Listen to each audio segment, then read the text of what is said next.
all clap for my God. Not me, but to my God who gave me this faith.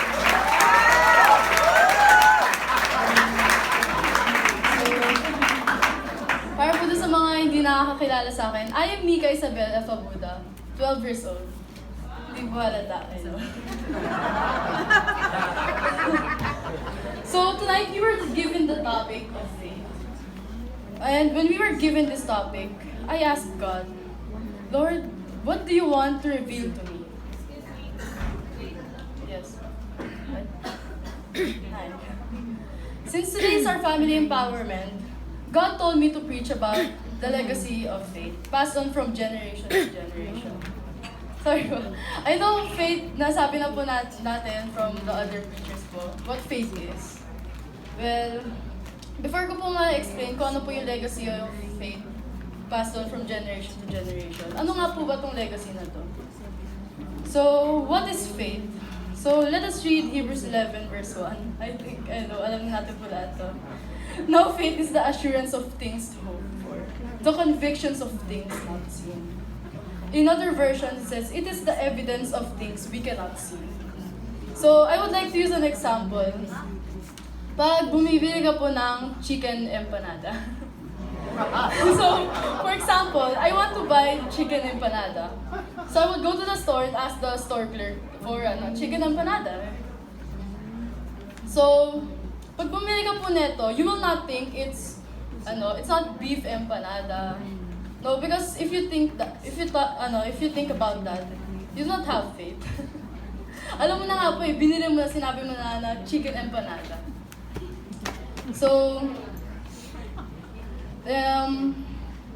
hindi mo pa siya natitikman, pero alam mo na chicken empanada yung nasa loob niya. You know that it is the feeling inside the empanada.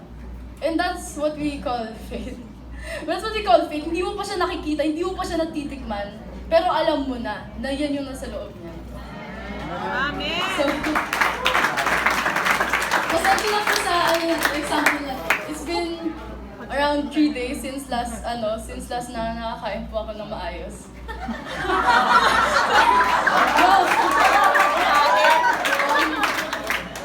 Actually, more not just 3 days. Pero my soul says it's because of anxiety and worries. My spirit naman says it's fasting.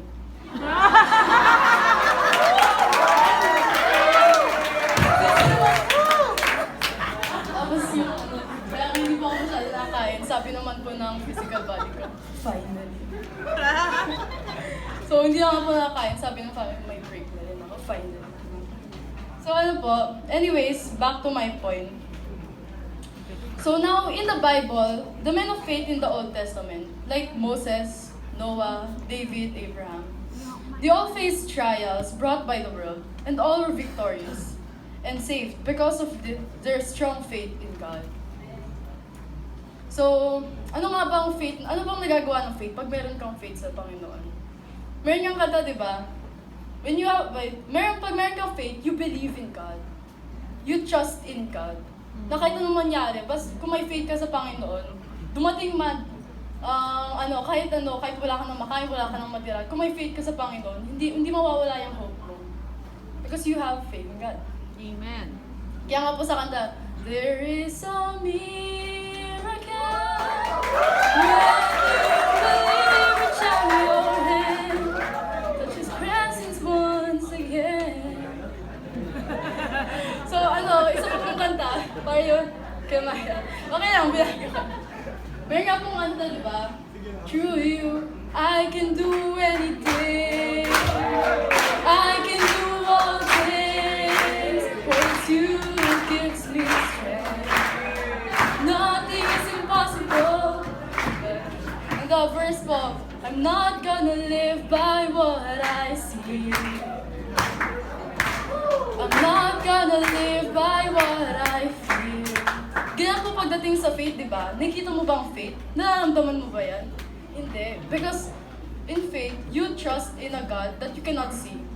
But pag yung faith mo na yan, yung lalo kayang na-strengthen mo yung faith na yun, mararamdaman mo ang presensya niya sa buhay mo. He is working in you. Amen. So truly, when you have faith in God, nothing is impossible. Amen. So, let's go back to my main topic po. The legacy of continuation of faith. So, like it says on Hebrews 11 verse 2, through their faith, the people in the days of old earned a good reputation. Now, some people in the Bible didn't instantly get what was promised to them. But it was their faith that speaks to us as an example. Yung faith po na yon that was passed on generation to generation. That kahit namatay na sila, bago pa nila nakita yan, like it says on Hebrews 11 verse 13, they did not receive what was promised, but they saw it all from a distance and welcomed it. So through their faith that was passed on from generation to generation was the reason why we experience and receive what God has promised. You know? And that faith still lives on, even until now. And as it says on Paul's letter to Timothy, on 2 Timothy verse 1 to 5, remember your genuine faith, genuine nga pala, totoong faith, that first filled your grandmother, Lois, and your mother, Eunice. I know that same faith continues strong in you. No? Gusto kong ma-example to. When God gave me this revelation, currently po, I was quite interested in the thought of the legacy of continuation. Then he reminded me of the prayers of my great-grandparents. They wanted to raise godly children, God-fearing children. That is, God-fearing children through that their worlds go around not in the relationship with God, but through religion. So yeah, they wanted to raise God-fearing children, which are now my grandparents.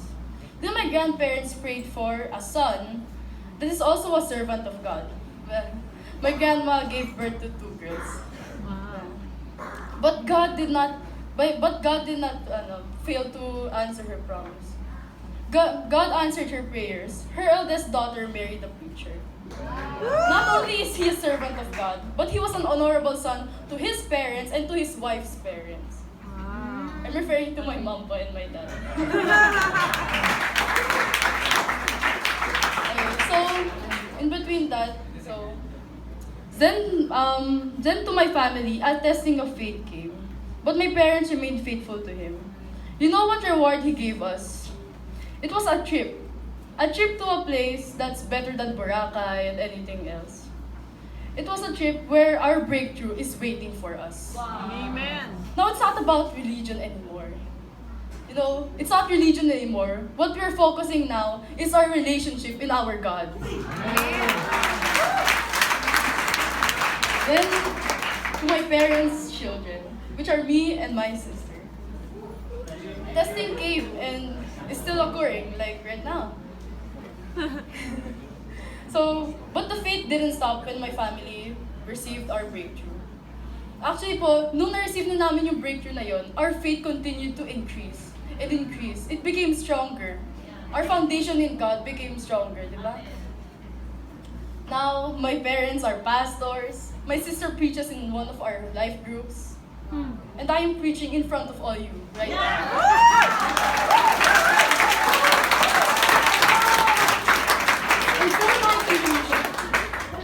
In Titus 1 verse 3. Okay. In Titus 1 verse 3, God's message has been revealed. And we will share it to the next generation and to the next. Meron nga po nakasulat in what's this? Like Paul who mentored Timothy so he could pass the legacy of faith. Parents, mga parents po dito, mga magulang, have faith in the Lord your God. Train and discipline your children so they could be the ones to receive the legacy. Amen.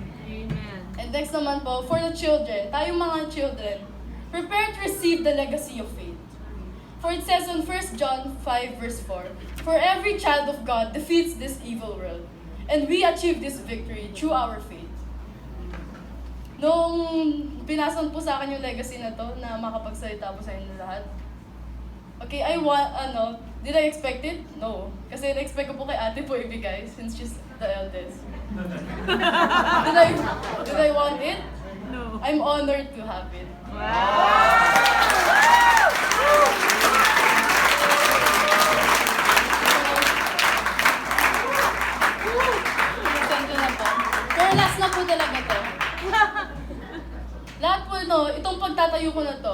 This was all possible through faith. Yun lang to.